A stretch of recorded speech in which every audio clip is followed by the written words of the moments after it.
Now, you know, when you give children this kind of education, and then later on, you want them to come and federate. And what do you know, I can't understand, the very people who taught me. You must be from Jamaica. The very people who taught me that if at first you don't succeed, try and try again, boy. You will succeed at last. Isn't that what I said? Well, they made one attempt at federating. It didn't work. Maybe it wasn't such a good idea, I don't know. But the fact of the matter is they made one attempt. Never tried again. Never gave a chance to see, well, if, you know, Trinidad could keep the oil and they could keep the bauxite and things. They want the oil, and Dr. William gave them a kind of fuzzy mat according to George Bush. Fuzzy mats, 1 from 10. Federation, ladies and gentlemen.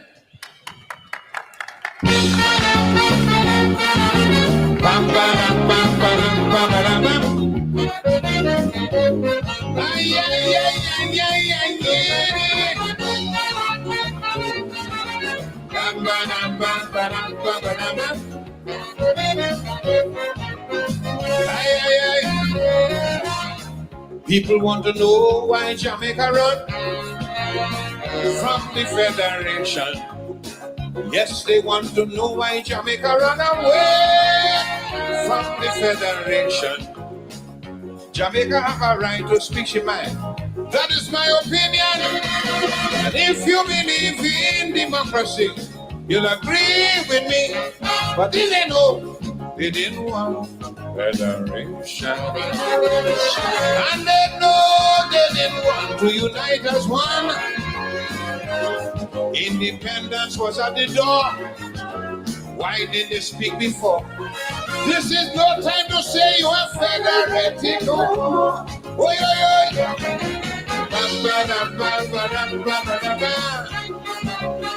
Oy, oy. Ah, yeah.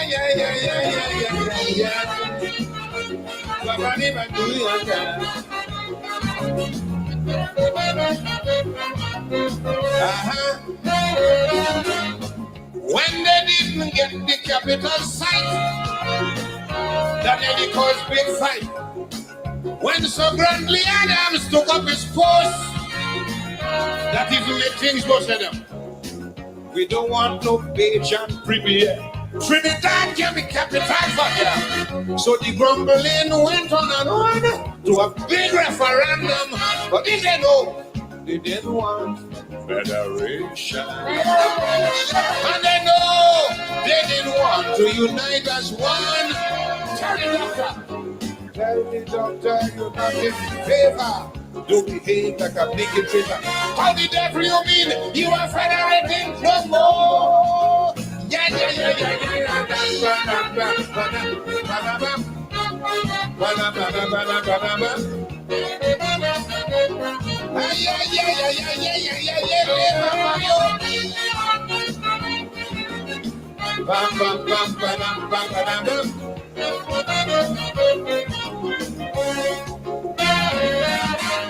Sorry, but no federation again.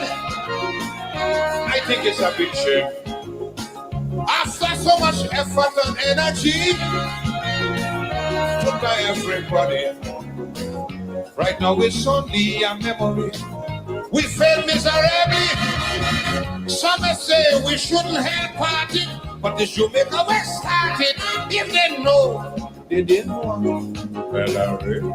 And they know they didn't want to unite as one.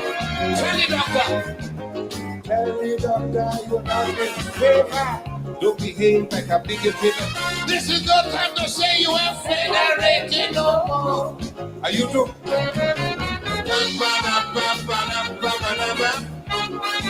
You vote against it?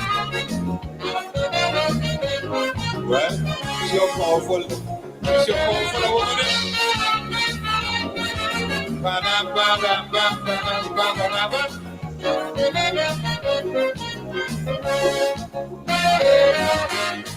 Federation boiled down to simply this: dog eat dog, survival of the fittest. Everybody fighting for independence, singularly Trinidad too, for instance. Well, we get it too, so don't bother. But I find we should all be together, not separated as we are, because of Jamaica. If they know, they want federation, and they know they didn't want to unite as one. Tell the doctor. Tell the doctor you're not in favor. Don't behave like a blasted paper. This is no time to say you are federating no more. Outside man.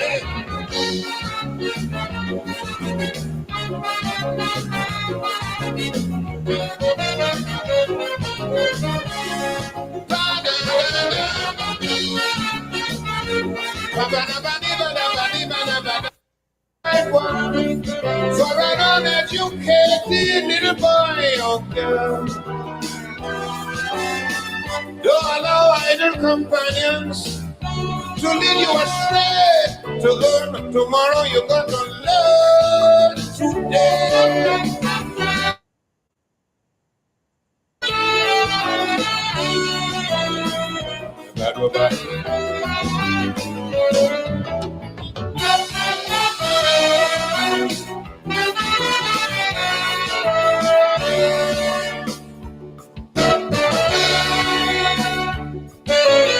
It's a treasure, yes, a treasure beyond any measure. So secure it, just secure it. Don't ever ignore it. I said to find life's battles come what may. Education will light up your way. Without it, you'll never get through. Success or failure, no, it is up to you. Children go to school, otherwise later on in life you go catch. Without an education, your whole life will become misery. You better off. For there is simply no room in this whole wide world for an uneducated little boy or girl. Don't allow idle companions to lead you astray. To learn tomorrow, you got to learn today.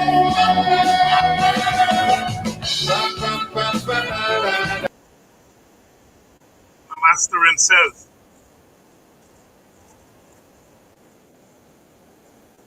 Mighty Sparrow, born in Grenada from a place called Grand Roy in Grenada. Parents migrated to Trinidad and Tobago.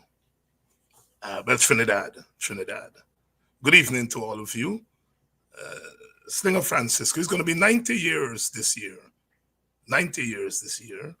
He won his first crown in 1956 with Gene and Dinah. 1956 to now is what, 70 years? 69, going to 70 years. We started out, of course, with Federation for the young people who don't understand the story behind that Calypso Federation. You know, between 1958 and 1962, 10 Caribbean countries came together and really formed one country. One country. It was called the Federation. 10 of them came together, and it lasted from 1958 to 1962. Jamaica, under the Jamaica Labour Party, led by Alexander Bustamante, decided that Jamaica, which at that time on paper was the richest Caribbean, English-speaking Caribbean country. The Jamaican dollar was so strong at that time that it was stronger than the US dollar. As we say in Guyana, believe it or leave it. And Jamaica had begun to get some real income from bauxite. Jamaica, Suriname, and Guyana had calcined bauxite, which was the highest grade of bauxite, and there was a demand for bauxite in those days. Jamaica had more than the other two countries, I think, and so they got a windfall from bauxite, in addition to tourism and banana. Jamaica diversified out of sugar from quite in the 1930s, the early 1940s. So by the time you got to the 1950s, Jamaica diversified out of sugar. And they, bauxite, banana, in those days they called banana, in Jamaica they call it the green gold. And of course, tourism. And so the economy was better than the other English-speaking country, including Trinidad, which had gotten oil by then. And so Bustamante decided that Jamaica should go it alone. And of course, Jamaica was way north, and there wasn't a lot of communication, a lot of interaction between Jamaicans and the other Caribbean, because Jamaican Bahamas were way up there.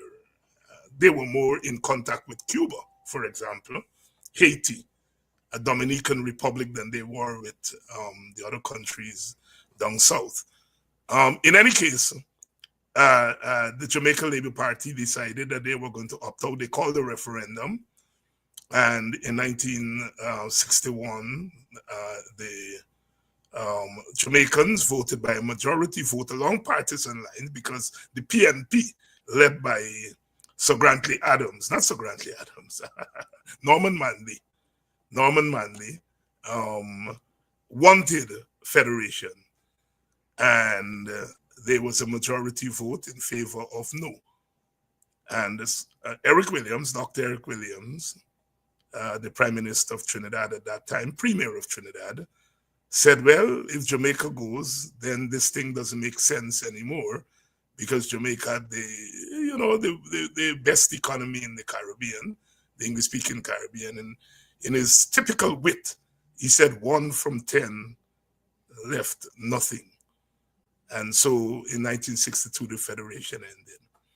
Guyana was not in the federation. And I met Sparrow years ago in Washington, D.C., came for a concert there. And I had perhaps less than a minute, because everybody was crowding around. And he had sung the same federation. And I said to Sparrow, it's not Jamaica who started, it's Guyana really started. And he gave that out. He said, you are Guyanese, I give you all BG Bondong, because he had done a calypso on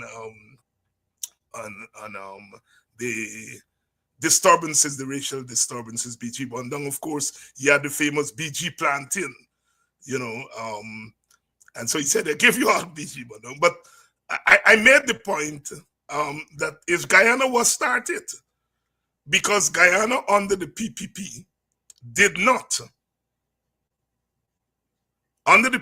they did not take Guyana into the federation. Dr. Jagan kept Guyana out of the federation.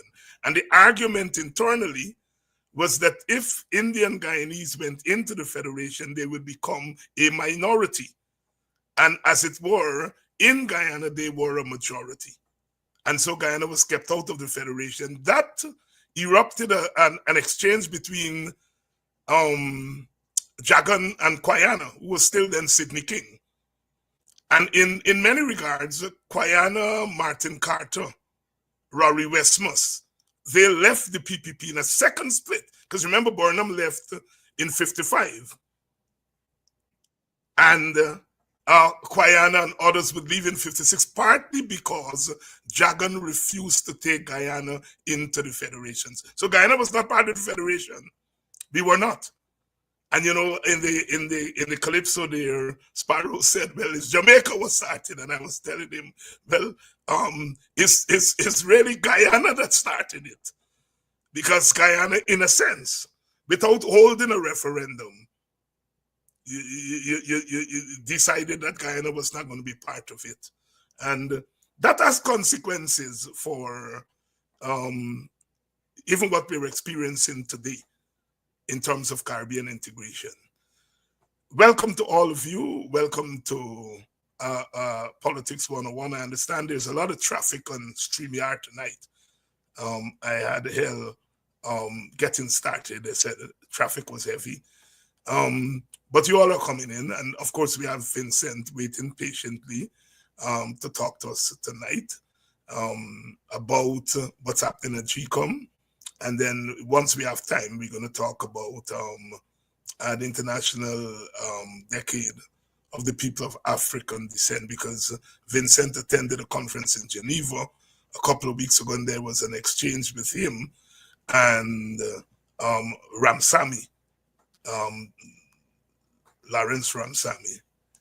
And then I think next month or later this month, there is the United Nations Conference, and we understand that the ERC is being represented by Ashton Simon, an Amerindian brother, and belatedly Norris Witter, and a few of the African Guyanese organizations had argued earlier this month that it's an African event, and the delegation should be led by an African. Last year there was Nia Suban, an Indian Guyanese who went there. Anyhow, we're going to talk to Vincent about that too once we have some time. So welcome to all of you. Welcome to all of you who are joining us on a Thursday evening. I think Vincent is ready. Let's see here. Hi, Vincent. Hi, Vincent.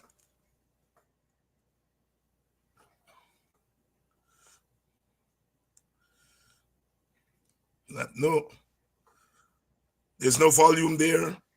Vincent is not hearing me. I don't know where the issue is. He was on a minute ago via his phone. Maybe you should try your phone again, Vincent. All right, I see his phone coming in. Let's try that. Hi, Vincent. Good evening, David. Good evening. I don't know why I'm not hearing. I'm seeing you, but not hearing you on the computer. Yeah, so yeah. I resorted to the phone. Okay, fair enough. Fair enough. Welcome.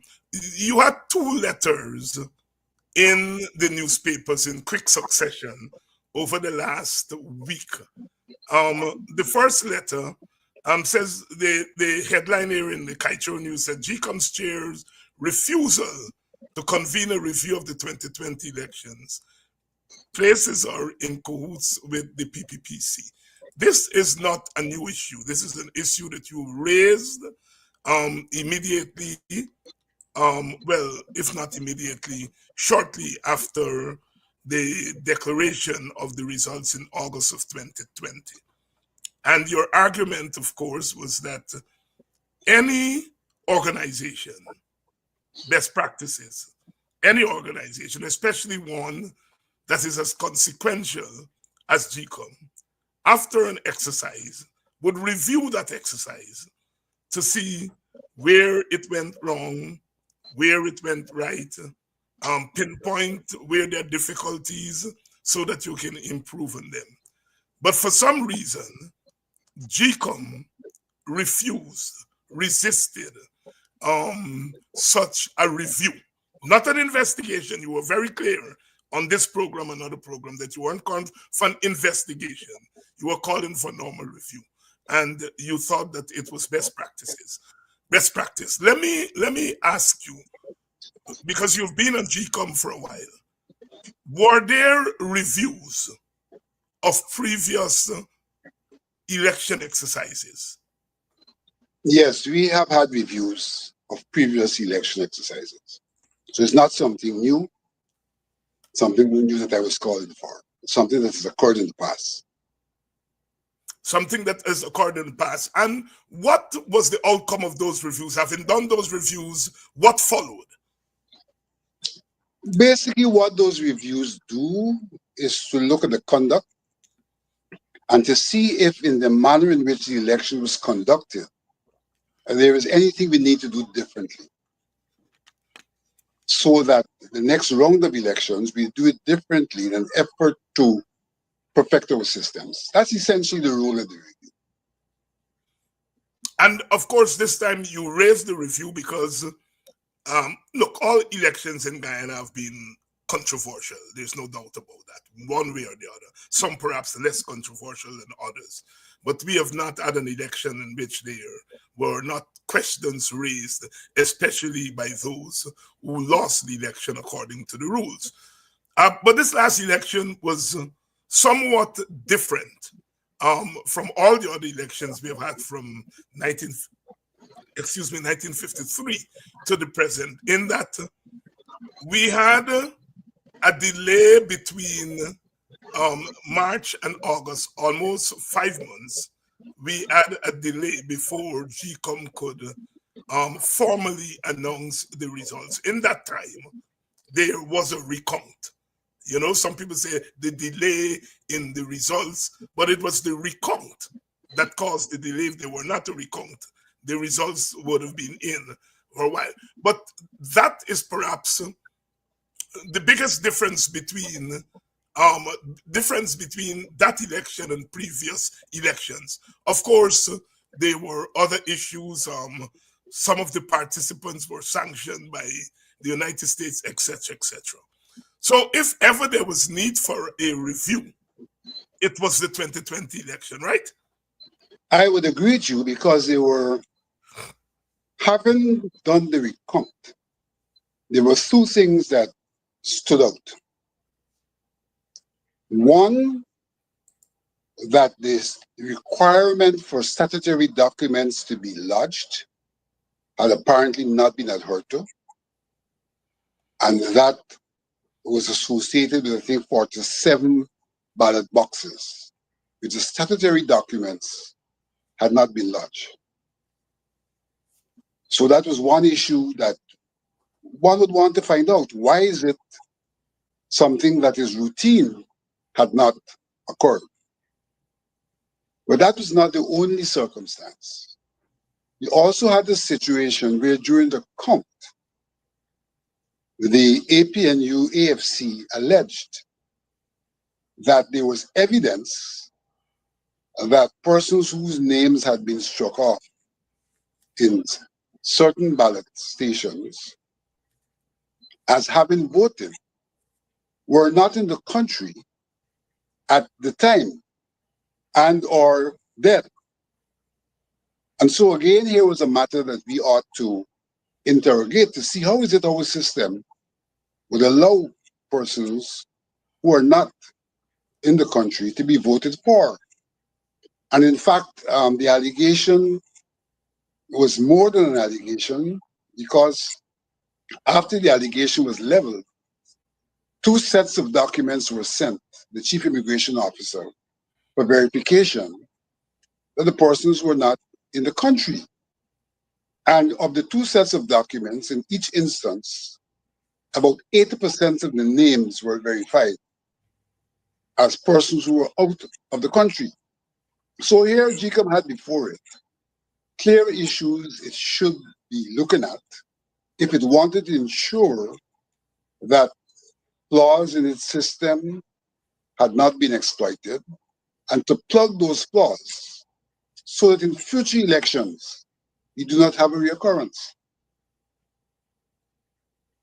So there was very, very good reason for us to do a review, bearing in mind that GECOM has in the past done reviews, and also bearing in mind that if one considers elections to be a project, then universally projects are reviewed essentially for the reasons that I outlined, to ensure that you have achieved what was intended in the project, and to see if you have not achieved what was intended, what are the reasons why you have not achieved what was intended, so that you can address those matters. Let me backpedal for a minute. In the past reviews, did one side or the other, meaning whether it was the government side or the opposition side or the PPP side, the PNC, laterally the PNC opinion, did any of the two sides have to fight to have that review done? No, those reviews were done routinely. Reviews were done routinely. There was no struggle for the review. It is because the review was not being done routinely that we called for it. It should have been done routinely. That's where I was going. Yes. Go ahead. So it should have been done routinely. It was not being done. And on that basis, and particularly in the circumstance of what eventuated, we called for the review. And it was turned down. Now, it was turned down, interestingly, based on matters which we thought were reviewable. The chairperson of the commission sought to contend that those matters were matters for the court and not a matter for review. So two things were happening. One, the whole issue of a review was being negated. The entire issue of a review was being negated. And two, justification was given for that this review really was about these occurrences, and that these occurrences were matters for the court. And so we find a situation where the chairman could have said probably, look, all right, we'll do a routine review, but we'll not touch matters which in her view were for the court. Let's set those aside.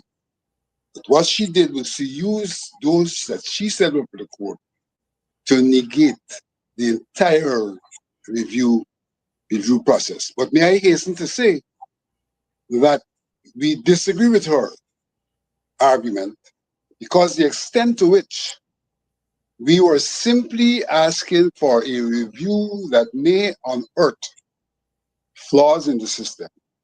We weren't trying to find culpability. We weren't trying to determine that somebody was guilty for something. And that's what the court is responsible for. If there's any problem, then the court looks to see who is at fault, who has committed an offense. We were not looking for that. We were looking for systemic faults in our system for correction. But she continues to contend that those are matters for a petition, which is where fault is found and where decisions are made that could change the results of the elections. We were not talking about changing the results. We're talking about a systemic review.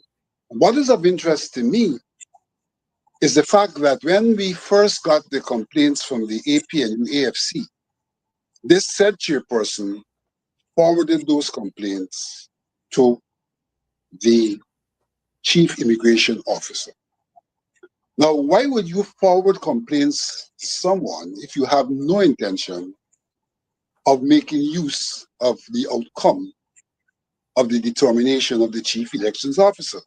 So this clearly points to the fact that there was a change of mind somewhere along the way. That initially, she felt that this is a matter that we ought to look into, embarked on the process, and then aborted the process.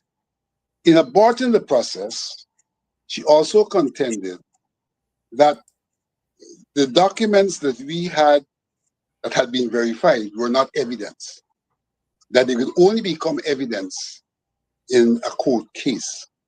Now, I take great objections to that. because these documents were sent to the chief immigration officer for verification. So you had an allegation, specific allegation, sent for verification, verified by the chief immigration officer. Let me go a bit further. Now, the chief immigration officer, in many regards, had a locus standi in this process. Why? The National Registration Act has regulations, which regulations specify that the chief immigration officer should periodically, in fact, provide the Commission of National Registration with a list of persons who have left the country and would not have returned. So that in a sense, when we sent those lists, we were asking the chief immigration officer to do what he should have done anyhow. Do a determination of people who are out of the country. So that once, and this is legally provided for,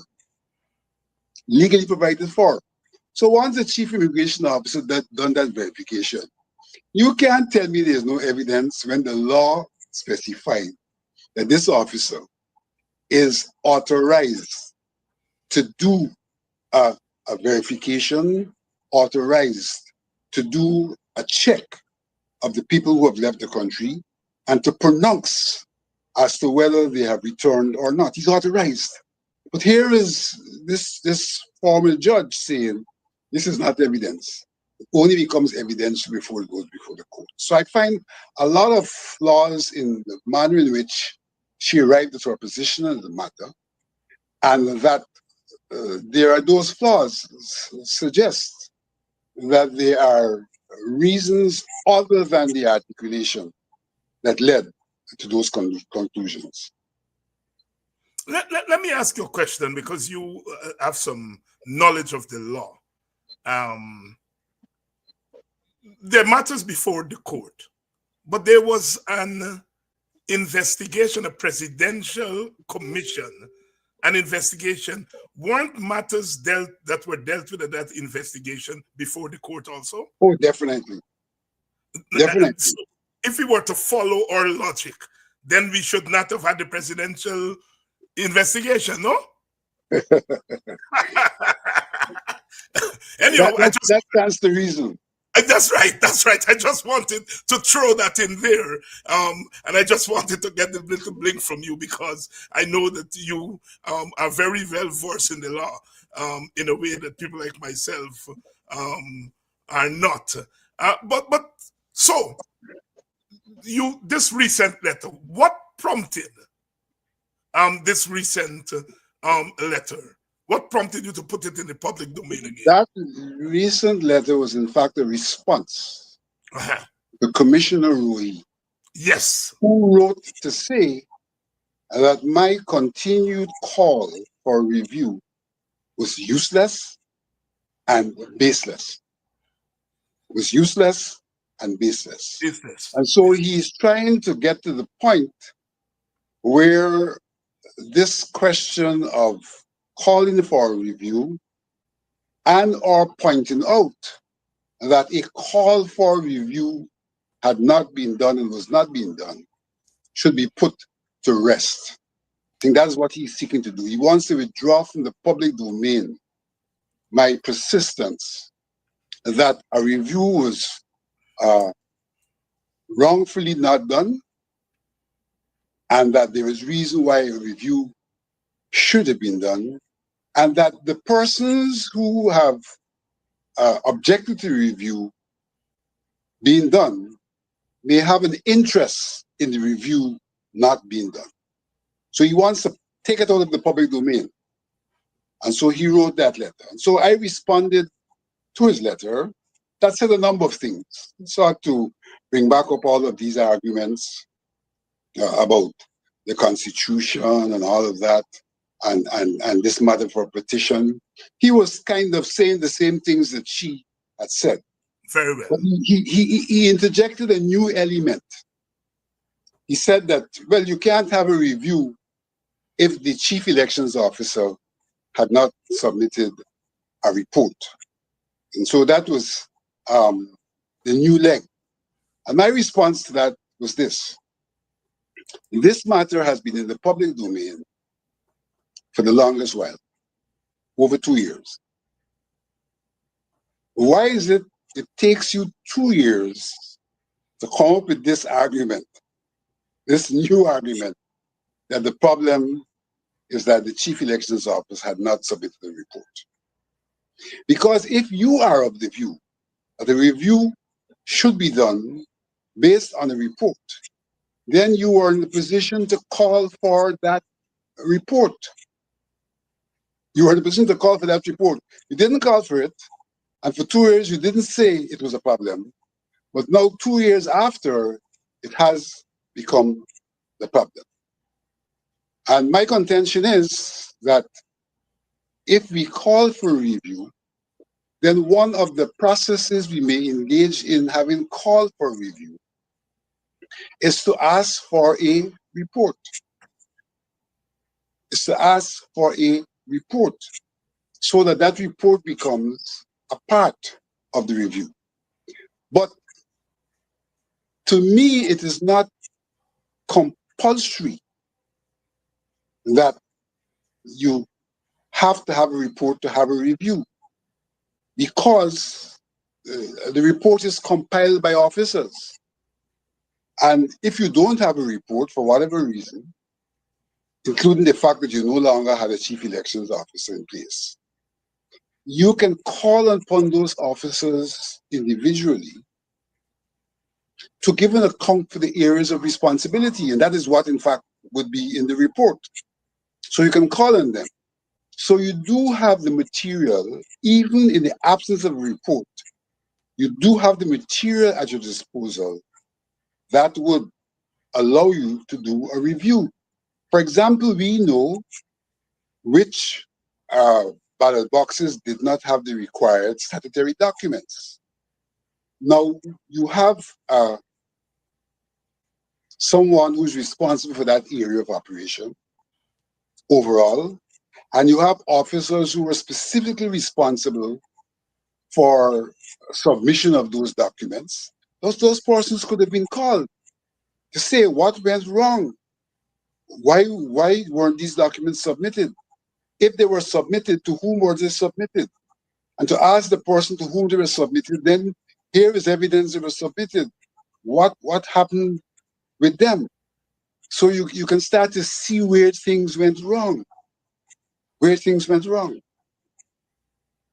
Well, you know, and that point is so well taken, because I have heard the Attorney General and other PPP people explain away that that problem with the 47 boxes by saying that the documents were given to Lowenfield, and that they should be in the possession of Lowenfield. I of course don't buy that, because they said Lowenfield thought the document was at Caldigin, and then he found out they weren't at Caldigin, and a kind of rigmarole story.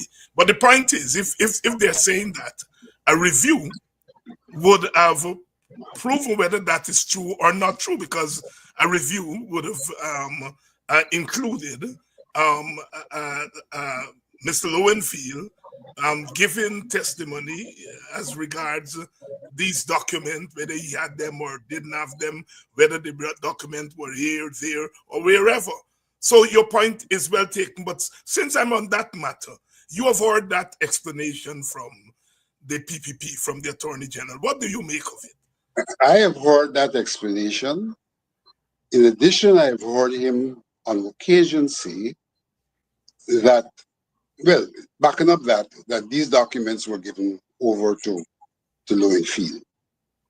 Now, immediately upon determining that the documents were not available, the commission instructed Lowenfield to reach out to the respective presiding officers, the person responsible for the area, and for other officers, the ROs, the DROs, etc., to come in and to give statements on the matter. What occurred, based on what was reported, that the persons were unresponsive. We did not get them coming in to give statements in the matter, and the process seemed to have been aborted thereafter. In fact, that was the real reason why the process should have been carried forward. Beyond the elections, you complete the elections, you have the results and all of that. Here are people who work with you, and those persons should have been under an obligation to report on the work that they did. And so the review would have involved, or should have involved, those persons. And I would think that the review would ask the question, if they didn't turn up, why is it that these persons would not have turned up? And that at that point in time, then other courses of action may have been contemplated. In case you're just joining us, Vincent Alexander is here with us on Thursdays, as is customary. He has not been on for a few Thursdays, and we are discussing GECOM matters, going back in time somewhat, because the way these matters play themselves out, there is no straight line. Sometimes you go zigzag, sometimes you have to go back to come forward, and so forth. And we are talking here about the review of the elections 2020 that was requested by Alexander and the other two opposition nominated commissioners. And they only requested it because the routine review that was done in the past was not done in this instance. And Vincent wrote a recent letter that was prompted by an attempt by Commissioner Rohi from the PPP to say that this matter is dead, let it go, and Alexander should move on. Vincent, let me ask you this general question. That there was not a review. How would that impact the coming election one way or the other? First of all, would it have an impact on perception, on the reality of preparation for the coming election? And if so, how would that impact manifest itself? I would say it can have impact both from the standpoint of perception and reality. From the standpoint of perception, there may be those who will conclude that there are things which were covered up and that these things are likely to reoccur because we have not been able to interrogate the system and to plug the holes that existed. So that's one aspect, perception. But that perception, which in human life is reality, because people will react to the perception, so it becomes reality, is not far from the factual situation, because here is it, we have a system that needs to be perfected. We have not perfected the system, and we do have a national situation where there is a contention of the parties being involved in nefarious activities in relation to the elections. And so, for example, one of the things that GECOM had previously decided, way back under the Gokul Budu regime, was that at the end of elections, after we would have reviewed our performance, that election officials may be blacklisted. In other words, we will not re-employ election officials if we thought that they were either negligent or, in fact, were involved in wrongdoing. They'll not be re-employed. So we wouldn't have in the system people who are likely to corrupt the system. Now, here we have not done the kind of review that is traditional. And I don't know that we are at a position where we can say, here are the people who should not be reemployed. And so we stand a chance of people trying to come back into the system who were part of the problem on the last occasion and who may well seek to go through the same kind of exercise in the future. So that we have put ourselves at risk of the re-engagement of people who might have been involved and who are likely to be corrupt and as a consequence to corrupt the electoral system. Now, let me make this point. GECOM did not do a review. The government sought to conduct some kind of consultations in response to the occurrences, and based on those consultations, to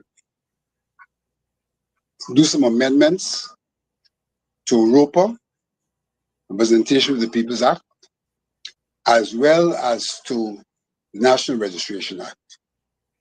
The fault line is this, that our review should have fed into that kind of activity, those amendments. And that for the government not feeding off of GECOM to do what they did may reflect primarily their thinking, which in some regards represents a conflict because they have an interest in the electoral system. And therefore, whatever they did may be responsive to their concerns, real or imaginary, rather than to the determined concerns by the body that is responsible for the elections. GECOM itself was not at idem in response to those consultations, and to a large extent simply left them up to the government. And I would go as far as to say that those consultations were largely a sham. I remember I myself attended one such consultation. I made an intervention and asked for an opportunity to make a second, was not given the opportunity. And the nature of the consultation was that if you had a 2-hour consultation, the minister spoke for an hour and a half. And the people spoke for half an hour without much response to what they were saying or responsiveness to what they proposed. Vincent Alexander here, as usual, walking us through this process at GECOM. And I have always found them very, very instructive, very informative, and give us a better sense of what goes on in our electoral process. Vincent, a second letter, it was in today's Skytro News. Only the PPPC nominated GECOM commissioners and the chair are against fingerprint identification in the place of poll. Short letter, but I think again it addresses another sore issue at GECOM, and that is the issue of biometrics. And I want to read this letter in parts, and then have you respond.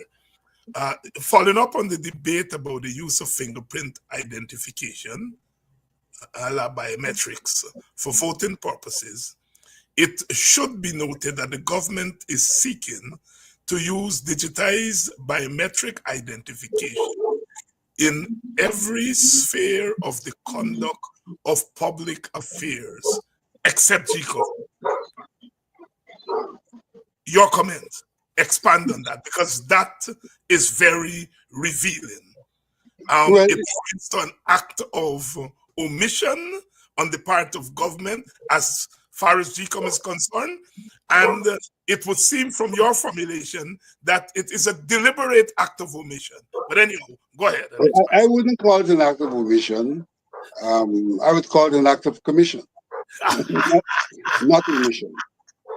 We know that the vice president is pursuing this question of all-purpose ID card, and that an integral part of that exercise is the use of biometrics. Mm-hmm. And we know that a lot of the things being done in the country, reference is being made to the use of biometrics in those things which should be done. And we have the clear example at home, at GECOM, where for some time now, we have introduced the use of fingerprint identification for the purpose of workers signing in and signing out. Fingerprint identification is not something strange to GECOM.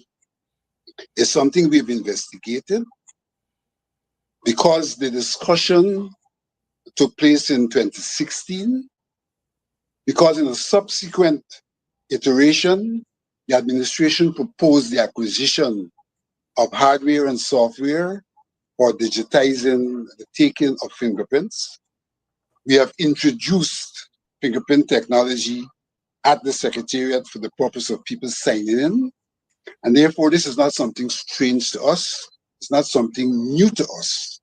And in fact, interestingly, in all of the discussions that we have had internally, the administration stays relatively silent on this issue. It is true the administration produced a feasibility some years after we called for the introduction of digital capture and digital identification. They produced a feasibility study. In that study, they did not say nay nor yea. They gave the pros and cons and left it to the commission. And it's the commission and the commissioners who have, in a sense, been making the determination. And we have had a situation where the commissioners who deem themselves to be representatives of the government have come down against the introduction of digital fingerprint and against the introduction of digital identification at the place of poll. And it's in that regard that I once again raise the issue that here are people who are objecting to something which in fact they have embraced as a government, and which has been specifically embraced by GECOM in its operations. Now, some jokey person in response to what I wrote says, well, you know, this question of digital fingerprints identification is far more sophisticated than using fingerprints for identification at the place of work. It's balderdash. Balderdash. You know, in GECOM, we have 3 places where one can, in fact, go to register one's attendance. And those 3 places are attached to one database. Mm-hmm. So we have developed actually the technology to do this thing not only digitally, but in a sense virtually. In a sense virtually. So a worker can come to High Street, place his finger on the machine, and it's registered in a central database that the worker is present. And in fact, that became problematic. Why it became problematic? Because a worker might be walking 4th Street and he doesn't reach 4th Street in time. He stops at High Street and signs in and then walks over belatedly to 4th Street. So we have a significant experience in the use of fingerprints. Suffice to say that when we talk about the identification at the place of poll, we will not be doing it virtually necessarily. We can have standalone machines that have the relevant database for the relevant polling station, or all of the database for the nation. We can have those machines would normally carry their own power pack, so we don't need to depend on GPL. We don't need to depend on internet access because these are standalone machines. So that, it's unbelievable that people will tell you the balderdash that you're being told. For example, on the question, the last time I raised the question of digitizing the fingerprints, the chairman came up with this question of we need some export. We didn't need an export when 2 to 3 years ago the secretariat says let's buy this and let's do this. We didn't need an export. They were confident that they could do what they were embarking on. The fact of the matter is that we do take fingerprints. The fact of the matter is that we do digitize those fingerprints. The problem is that those digitized fingerprints are taken off of a manual print, and that in the transmission of prints, there could be problems. But more than that, manual fingerprints could be faulty. And therefore, we're saying, let us do digital fingerprints at source. There's no magic in doing that. It's a very simple exercise of simply taking the fingerprints in a manner in which we took those for the workers and put them into our database, so that we don't have to digitize manual prints when we're sending our digitized prints for cross-matching, which we do. We do digitize prints, and we do send them for cross-matching. All we're saying is, in the process of digitizing your prints, do not start off manual, start off digital. It ain't no big thing.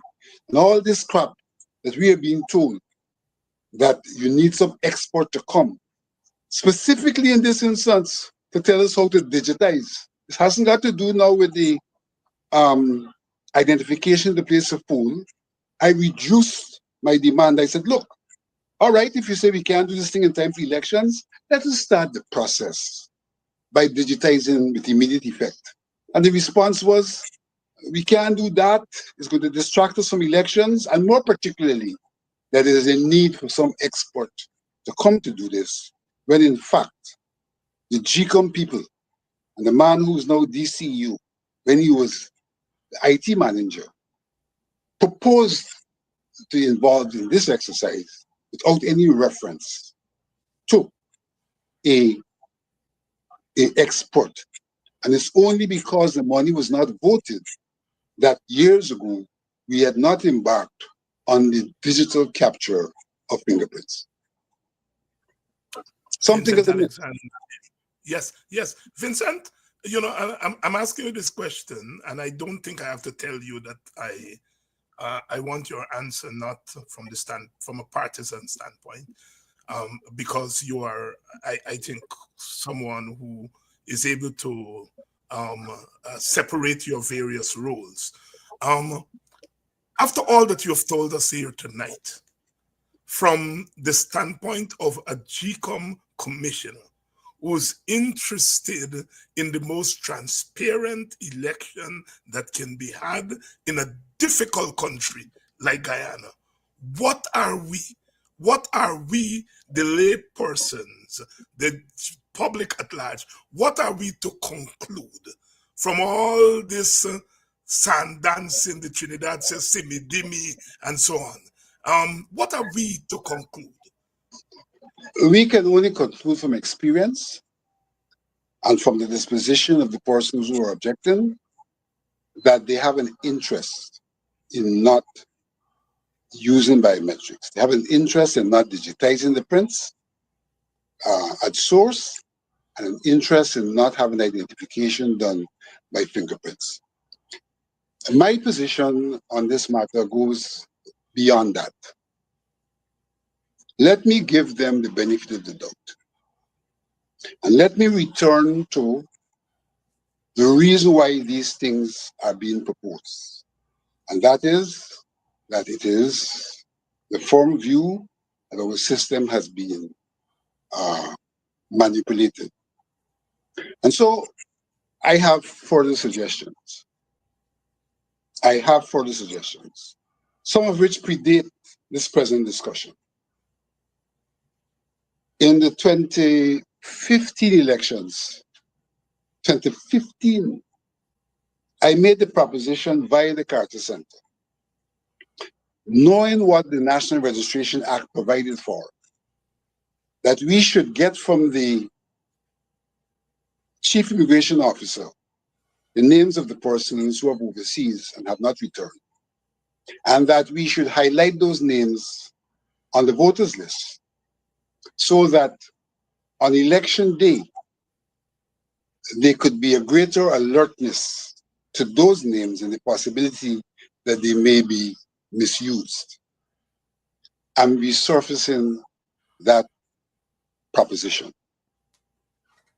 Also, there is the issue of there being no mechanism for us at this time to remove the overseas dead from the list.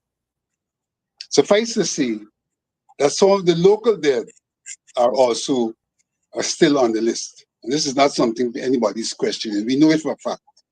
We have the examples. We know when Arthur Chung remained in the list. We know when Viola Bourne remained in the list. We know when Minister Bentley Ben, renamed in the list and they have died. So we know that there is a possibility that names could remain on the list. And we know for a fact that it's not a possibility, it is a fact that the overseas dead, the names remain in the list because we have no measure or mechanism to take them off. And therefore, my other proposition is that we should find a way to deal with the overseas dead. Their names are, though difficult to discernible, and we should discern them and make sure those names are not retained on the list. Now, give them the benefit of the doubt in relation to the biometric argument. Here are other measures. And if they don't accept, one, that they're overseas dead in the list, and don't accept that we need to deal with that, then it can only be concluded that they have an inherent interest in those names being on the list, and they may be circumstantially very guilty of any occurrence where those names are used, as is alleged for the 2020 elections, that those such names were in fact used. Were in fact used. Vincent Alexander here tonight. Tonight is, of course, Thursday night, and it's the night when we deal with all things GECOM.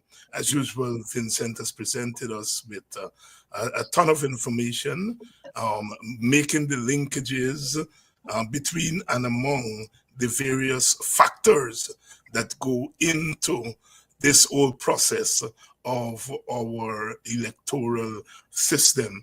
Vincent, I did say at the beginning of the program that if we have time left, we were going to deal with the issues of epidemiology, but I think I'll leave that for next week, Tuesday, if you are available, that we can come back and we deal with that separately, because I felt like I wanted the audience to digest what you gave us here tonight by itself. And so next week we'll deal, next week Tuesday if you're available, whatever day you're available next week, you come back and we deal with it part G. But before you go, tell us what has happened over the last couple of weeks. I know you all were due to meet with the PPP. We understand that preparations are on the go for the upcoming elections. Give us an update on what's been happening for the last couple of weeks. All right, the meeting with the PPP was aborted, so that meeting has not occurred. The Ghana Trade Union Council requested a meeting. Some commissioners objected to the council having such a meeting.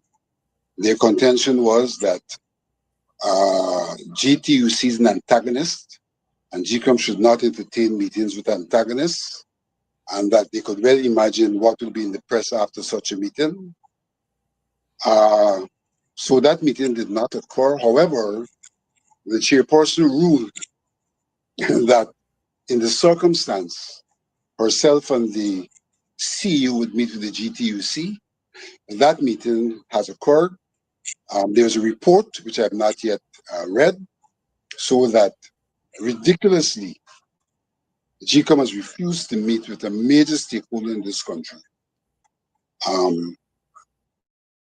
But as a stopgap, the chairperson and the CEO met with the stakeholders, and I think more is going to be said to this about this in the future when the report is revealed. There was also a request from the GP, the Public Service Union, yes, to meet with us, and they met with us, and their meeting had a lot to do with an agreement they have with the government, in which they're seeking to determine that what was agreed to with the government has been applied across the board, including applied to GECOM. I think it's unfortunate that GECOM itself was not at EDEM, and therefore when we met with the GPUC, different commissioners took different positions. And there were those who were contending that really GECOM is a constitutional body and doesn't fall within the public service or the public sector, and therefore GPSU has no locus standi. And there are those of us who contend that GECOM, notwithstanding being a constitutional body, falls within the public sector, and therefore GPSU has locus standi. And eventually what occurred was the chairperson referred the GPSU to some elements in the agreement between the government and the GPSU, and asked them to have a look at those, and we may follow up on that. So in a sense, she didn't lend her voice in the debate about the standing and start to separate some issue out for further consideration. Again, that is a situation that we have not, in my view, dealt with effectively. We have also been looking at recently the manuals for the training of our officials, and that exercise is incomplete. What we have done was to share the draft manuals with the political parties. We've had submissions from parties, and we are now going through the manual, checking them off against the submissions, and trying to come to a conclusion. We have not yet concluded on those manuals. So that is what is ongoing presently in GECOM.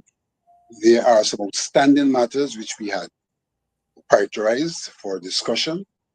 One to deal with the question of Commonwealth citizens and domicility. That one is still to be concluded.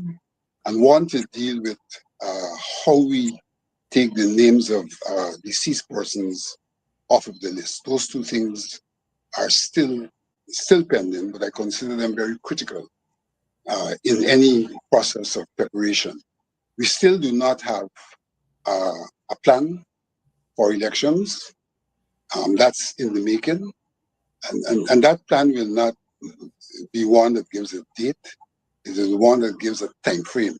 So that whenever the elections are called, the caller is advised by that time frame, so that GECOM is able to conduct an election as requested by he who is entitled to call the date. Vincent, as we go out, is there anything that I didn't ask you that you feel that we should know?